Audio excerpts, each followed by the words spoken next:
오늘 16주일은 예수님께서 십자가에서 죽으셨다는 죽음과 또 장사되셨다는 것을 고백하죠. 죽으시고 장사되셨다는 것을 고백하는데 사신문에서는 앞에 15주일과 연관해서 묻고 답하는데요. 사신문에 무엇이죠? 예수님께서 왜 십자가에서 죽으시기까지 낮아지셔야 합니까? 하고 묻죠. 왜 십자가에 죽기까지 하시느냐? 꼭 죽어야 하느냐? 그 말인데요. 예수님께서 죄가 없으신데 왜 꼭 죽으셔야 하느냐? 거기에 대한 답을 해주고, 그리고 41문에는 장사되셨다는 것을 덧붙여서 이야기하죠. 왜 장사되셨다는 말을 하느냐? 장사되셨다는 것은 확실히 죽었다는 것을 말하죠. 장사되셨다, 확실히 죽었다는 것을 말합니다. 그래서 42문에 바로 이어서 우리의 죄 때문에 예수님께서 확실히 죽으셨는데 왜 우리도 역시 죽는가?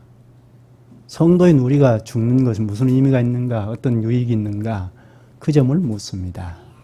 그것을 42면에서 가르치고, 그 다음에 또 다른 유익이 있는가? 또 다른 유익은 무엇인가? 예수님이 우리 죄를 대신해서 죽으신 그 죽음의 또 다른 유익을 43문에서 가르칩니다.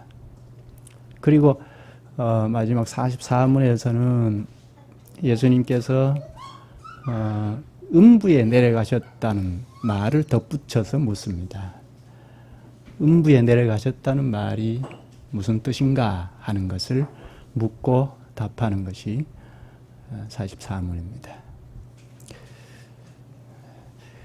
이것은 사도신경에서는 죽으시고 장사되셨다는 이 문장인데요.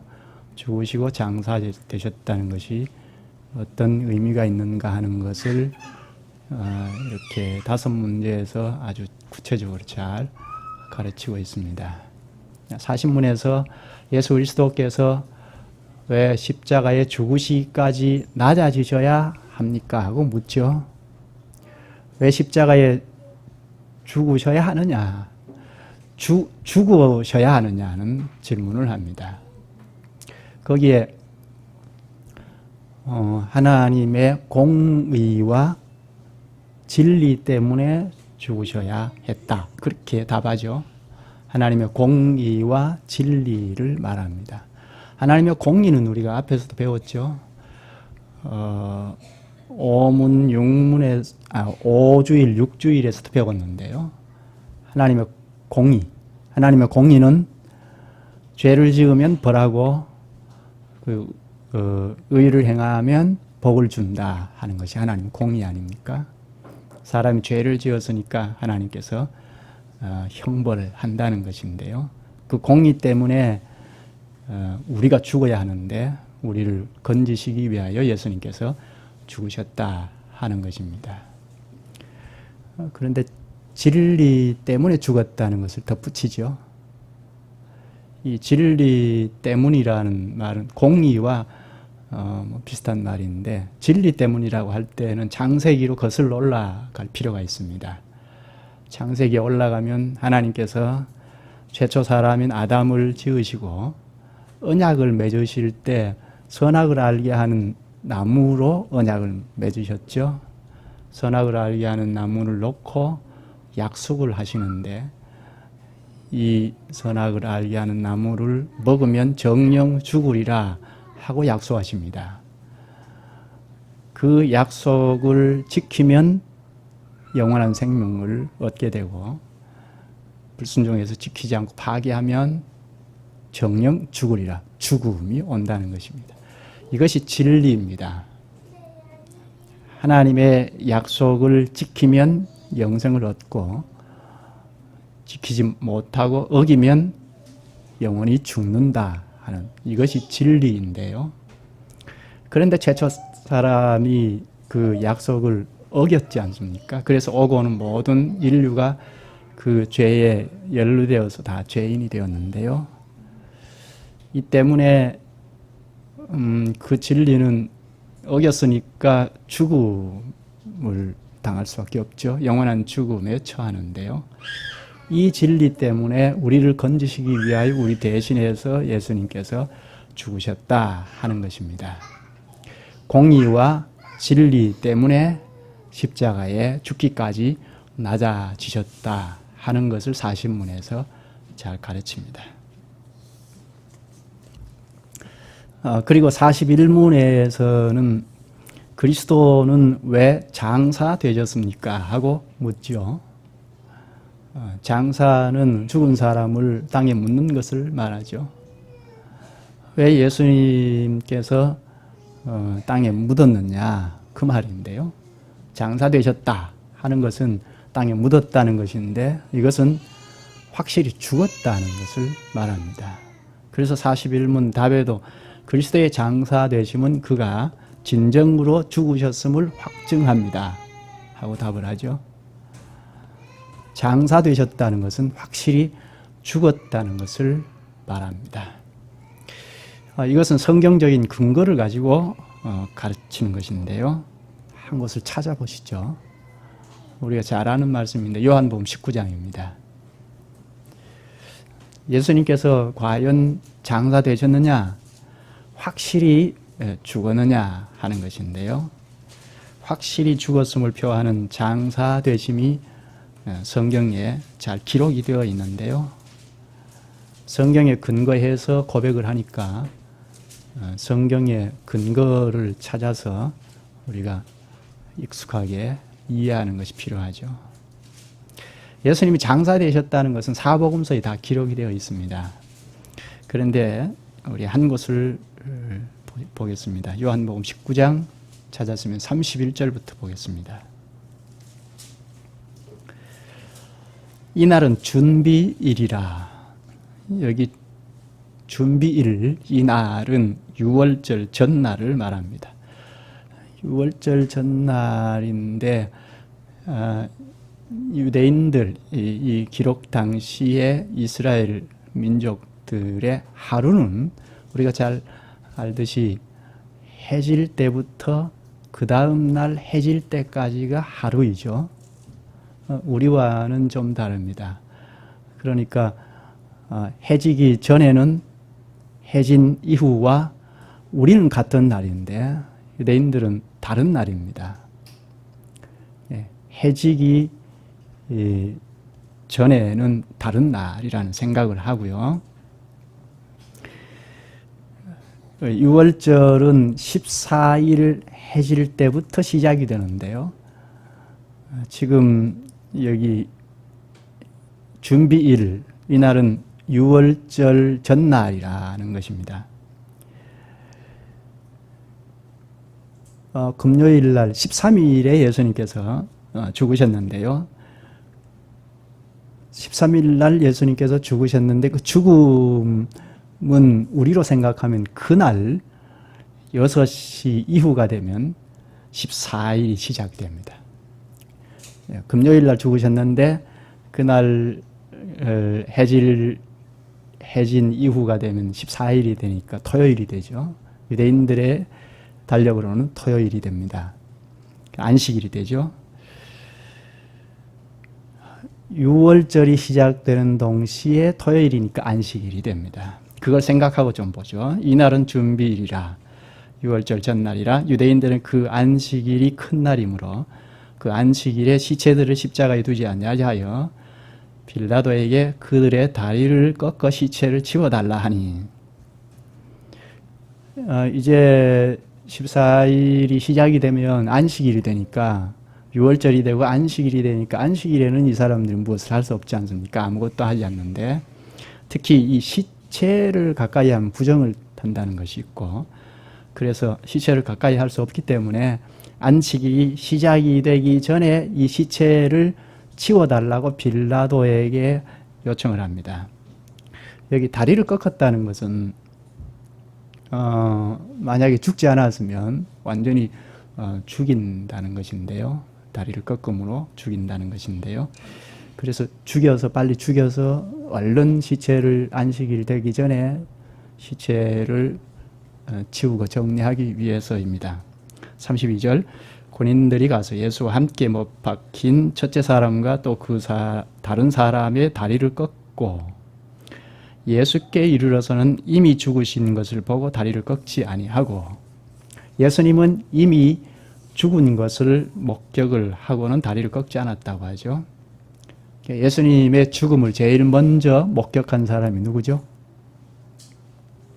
여기 군인들이죠. 로마 군인들입니다. 군인들이 보니까 이미 죽어 있습니다. 그래서 34절에 보면 그중 한 군인이 창으로 옆구리를 찌르니 곧 피와 물이 나오더라. 예수님께서 확실히 죽은 것을 목격을 했죠. 군인들이 확인을 했습니다. 그리고 쭉 가서 38절로 가십시다.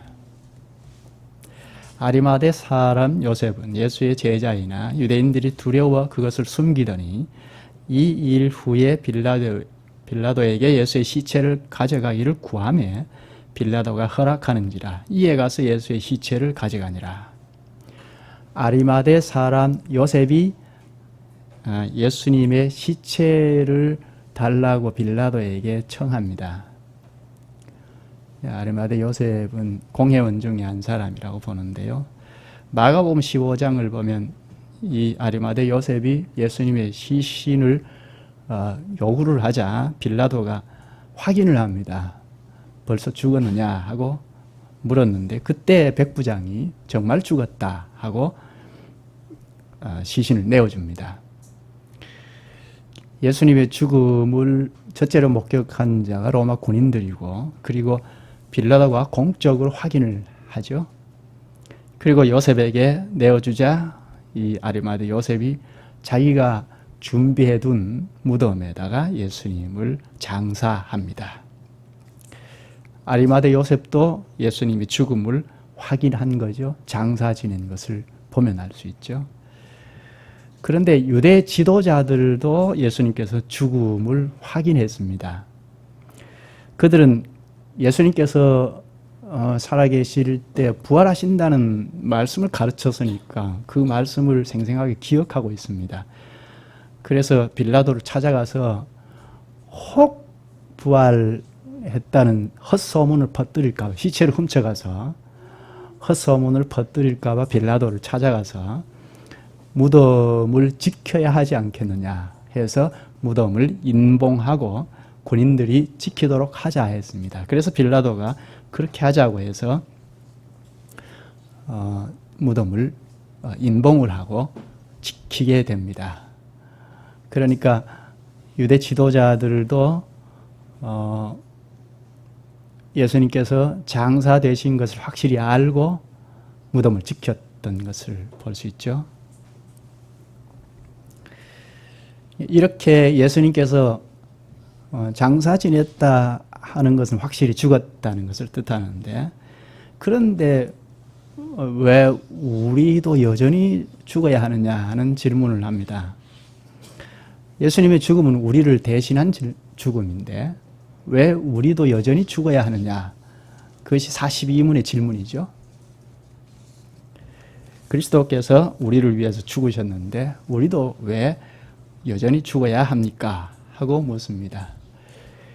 우리의 죽음은 자기 죄값을 치르는 것이 아니며 단지 죄를 짓는 것을 그치고 영생에 들어가는 것입니다 하고 답을 합니다.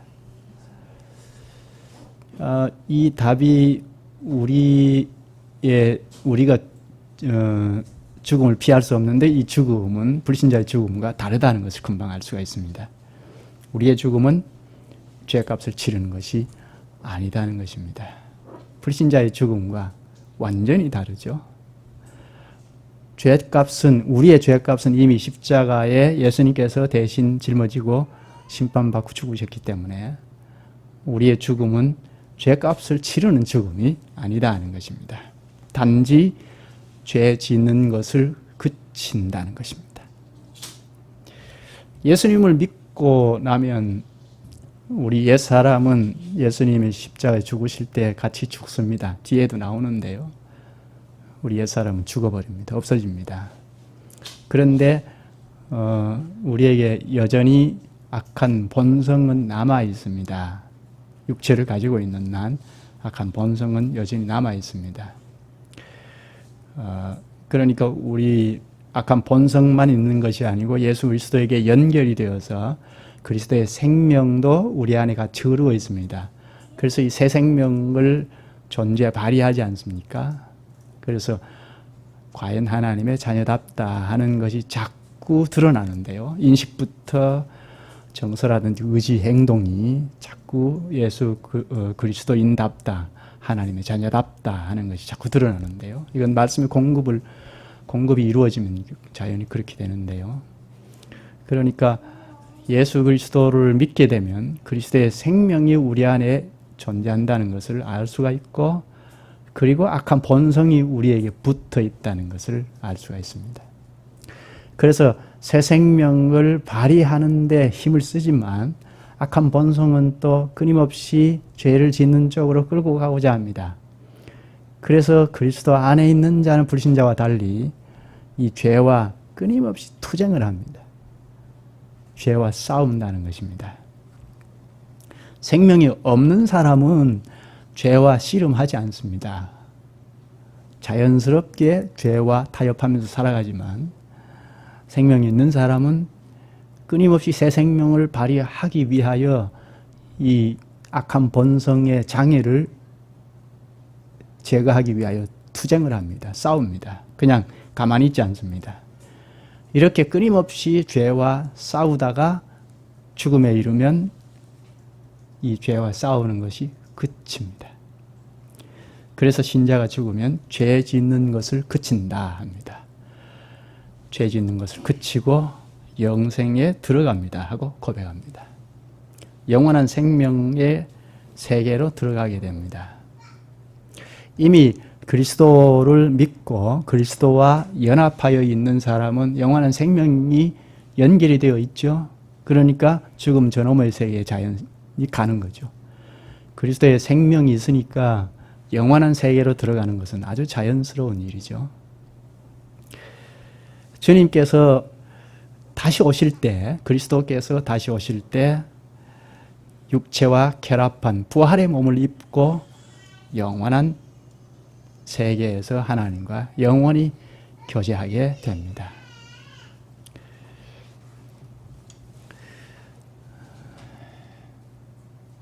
예수 그리스도를 믿다가 죽음에 이르면 보편적으로 말하는 것이 영혼과 육체가 분리된다고 하죠. 육체는 땅의 흙으로 돌아가고 영혼은 영원한 세계에 들어간다 하죠. 그런데 이렇게 영원한 세계에 들어가는 것, 영혼이 영원한 세계에서 하나님과 교제한다는 이것은 우리가 부분적으로 알 수 있는데 이게 어떤 상황인지 확실한 건 우리가 알 수가 없습니다.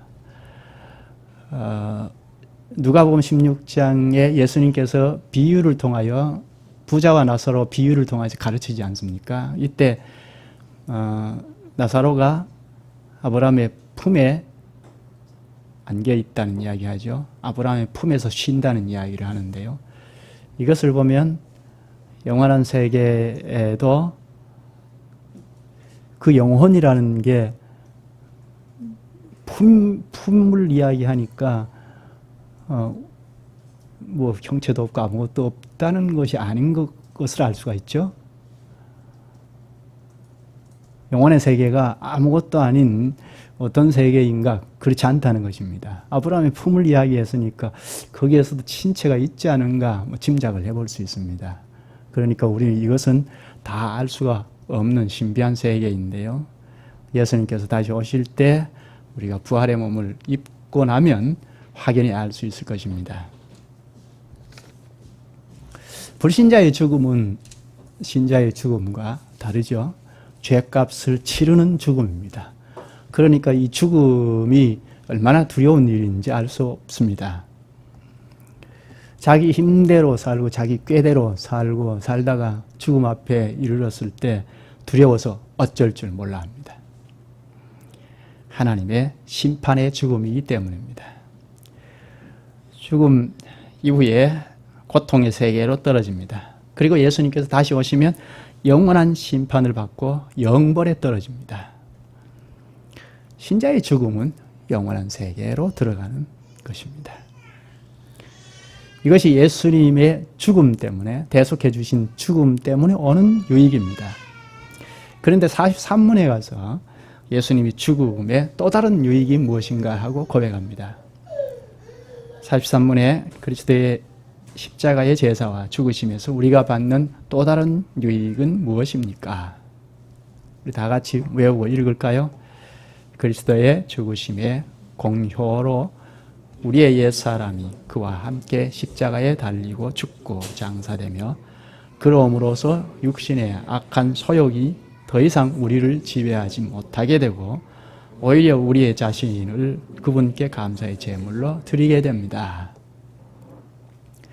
우리의 옛사람이 그와 함께 십자가에 달리고 죽고 장사되며 2000여 년 전에 예수님께서 십자가에 이 역사의 현실에서 달려 죽으셨는데 신비하게도 오늘을 사는 우리도 우리 옛사람은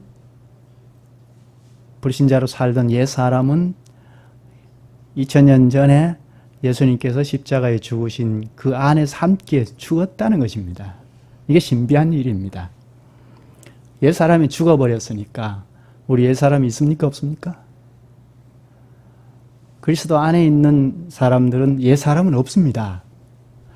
이런 점에서 죄 짓지 않는다는 이야기까지 하는데요. 서신서에는 옛사람이 없습니다. 죽어버렸으니까요. 죄 짓는 일도 없는 거죠. 그런데 그 다음 보면 그럼으로써 육신의 악한 소용이 더 이상 우리를 지배하지 못하게 되고 합니다. 이 말은 우리에게 육신의 악한 소욕은 있다는 말이죠. 옛사람은 죽어 없어졌습니다. 그런데 악한 소욕은 우리에게 있습니다. 육신의 악한 소욕이란 마치 전쟁에서 결정적으로 승리를 했습니다. 그런데 폐잔병이 여전히 남아있는 것과 같은 것입니다. 폐잔병이 남아있어서 요놈이 자꾸 괴롭힙니다. 이런 것이 육신의 악한 소욕이라고 할 수 있습니다. 이 육신의 악한 소욕이 어떤 경우는 우리 새 생명을 발휘하지 못하게 막 찍어 눌러버리니까 아주 무시무시하고 두려운 존재인 것 같은데 사실은 아주 건반진 녀석이고 별 수 없는 존재입니다. 왜 그렇습니까? 이미 우리 옛사람은 죽어 없어져 버렸기 때문입니다. 새 사람으로 사는데 그리스도로부터 오는 생명의 자양으로 삽니다. 그런데 이놈이 자꾸 옆에서 괴롭힙니다. 이것을 물리치려면 어떻게 해야 합니까? 악한 소욕이 자꾸 우리를 끌어당깁니다. 이것을 물리치려면 우리가 어떻게 해야죠? 옛사람은 우리가 죽어 없어져 버렸으니까 새 사람으로 사는 삶을 힘써 살면 됩니다. 끊임없이 발목을 잡으면 그리스도께 의지하면 됩니다. 우리 힘으로 어떻게 해보고자 하면 곤란하고 그리스도께 철저히 의지하고 가는 것이 필요합니다. 43문에 가르칩니다. 그러므로서 육신의 악한 소욕이 더 이상 우리를 지배하지 못하게 되고 오히려 우리 자신을 그분께 감사의 제물로 드리게 됩니다.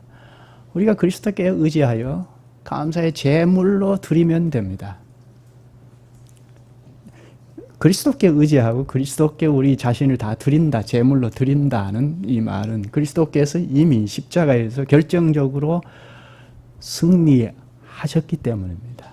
그 승리에 의존하면 우리도 옛사람을 능히 물리칠 수 있다는 것입니다. 폐잔병쯤이야 물리칠 수 있죠. 여기 예수님의 죽음이 주는 또 다른 유익을 육신의 악한 소욕이 더 이상 우리를 지배할 수 없다는 것, 오히려 우리 자신을 그리스도께 감사의 제물로 드리게 된다고 합니다. 감사의 제물이 무엇이죠? 감사의 제물이 무엇입니까? 제물은, 신약의 제물은 찬송이죠. 히브리서 13장 15절에 우리가 예수로 말미암아 항상 찬송의 제사를 하나님께 드리자 합니다. 옛사람은 죽고 새 생명을 가졌다는 것 때문에 참신자는 하나님 앞에 찬송의 제사를 드립니다. 그래서 어떤 형편이든 밀리지 않고 삽니다. 이제 마지막으로 44문을 생각하죠. 음부에 내려가셨으며 라는 말이 왜 덧붙여져 있습니까? 사도신경은 우리가 서론에서 배울 때, 앞에서 배울 때 우리가 생각했는데요. 사도신경은 사도들이 한자리에 앉아서 딱 확정된 것이 아니라고 했죠. 일찍부터 교회가 삼위 하나님의 이름으로 세례를 주기 위하여 삼위 하나님에 대하여 교육했던 내용인데요. 각 교회가 가르치고 했으니까 영향을 서로 주고받으면서 수정도 되고 했겠죠. 그래서 초기 시대에는 이 음부에 내려가셨다는 말이 빠져 있는 경우가 있습니다. 사도신경의 내용이 삼위 하나님에 관한 내용 아닙니까? 각 교회에서 이 삼위 하나님에 대하여 가르치고 하면서 서로 영향을 주고받으면서 한 5세기경쯤 되어서 확정을 했습니다. 그래서 그때부터는 이 음부에 내려가셨다는 말이 들어가 있습니다.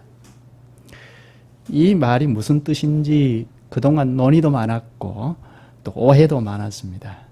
그런데 개혁교회에서는 이 문장을 그리스도의 십자가의 고통과 연관지었습니다. 지금 우리나라 사도신경에는 음부에 내려가셨다는 이 말을 뺐는데요. 오해의 소지가 있어서 뺐습니다. 예수님께서 음부에 내려가셨다 할 때 음부란 이 말은 헬라어로 하데스라는 말인데 한 세 가지의 뜻이 있습니다. 하데스는 말을 첫째, 불신자들이 가서 하나님의 형벌을 받는 곳, 그것이 어디죠? 지옥을 말합니다.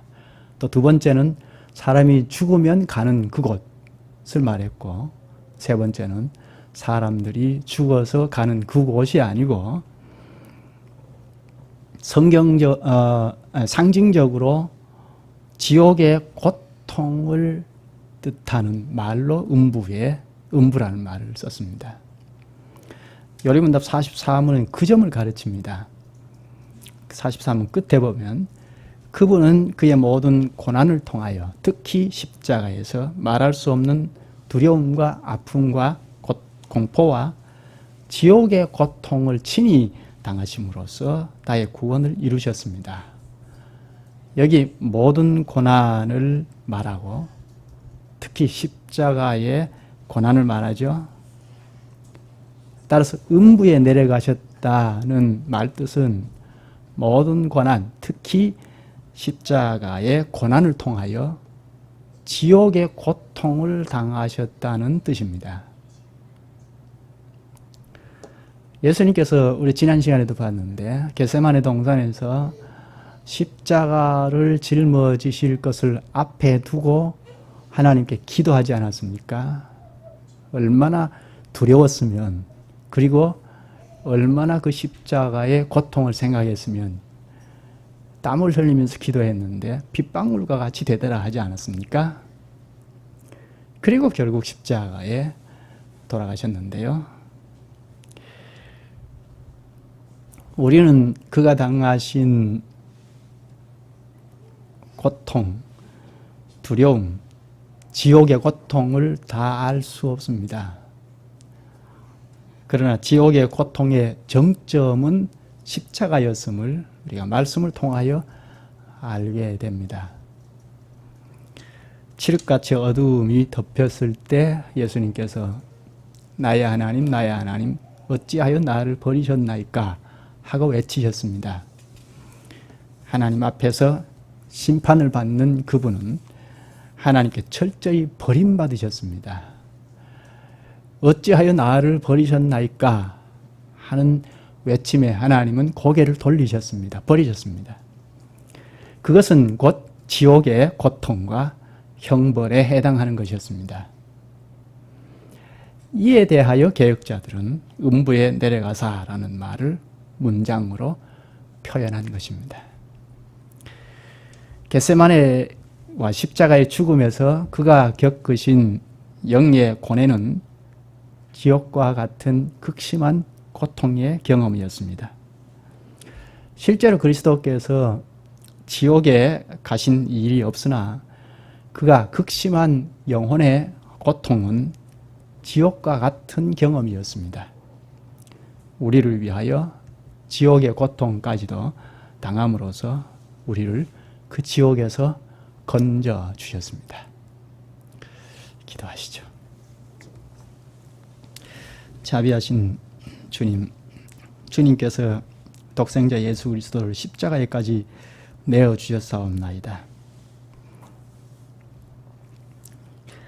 그리스도께서 가장 낮은 곳, 지옥의 고통까지 당함으로써 우리를 지옥에서 빼내어 지금 이곳 이 땅에서부터 영생을 발휘하며 유일한 위로를 얻고 살게 하셨사옵니다.